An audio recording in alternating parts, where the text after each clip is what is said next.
খুলনায় পাটের গুদামে আগুন লাগা যেন রহস্যজনক। সংশ্লিষ্ট অনেকেরই অভিযোগ, ব্যাংক ও ইন্স্যুরেন্সের টাকা হাতিয়ে নিতেই পরিকল্পিতভাবে লাগানো হচ্ছে এই আগুন।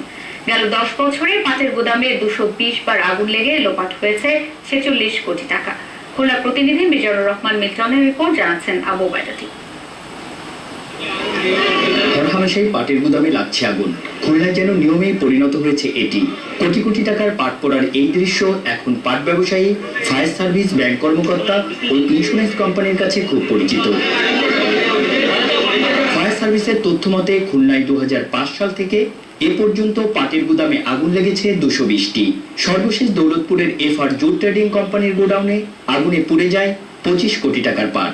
গুদামে বিদ্যুৎ সংযোগ না রাখার নিয়ম থাকলেও আগুন লাগার কারণ হিসেবে গুদাম মালিকরা বলছেন শর্ট সার্কিটের কথা। আনুমানিক ধারণা করে নিয়েছে যে এখানে বিদ্যুৎ শর্ট সার্কিট, আমাদের আনুমানিক ধারণা। জুট রাখারও একটা পোস্ট থাকবে এবং ভিতরে কোনো ইলেকট্রিসিটি কারেন্টের কোনো থাকতে পারবে না।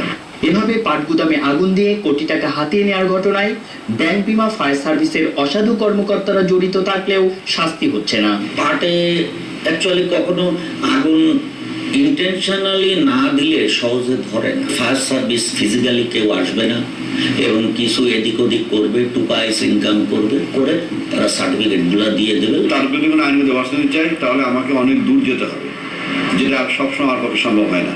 আগুন লাগার বেশিরভাগ ঘটনাকেই রহস্যজনক বলছেন স্থানীয় ব্যবসায়ী নেতারা। আবু ওবায়দা টিপু, এশিয়ান টেলিভিশন।